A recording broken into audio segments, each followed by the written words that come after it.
This road looks clear to complete the right turn. Just before starting the turn, have a second look. Oh my gosh. There are a couple of cars approaching towards the intersection. Where are they coming from?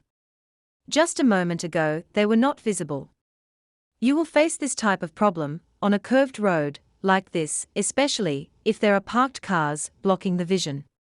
Don't risk initiating the turn as soon as you reach the intersection.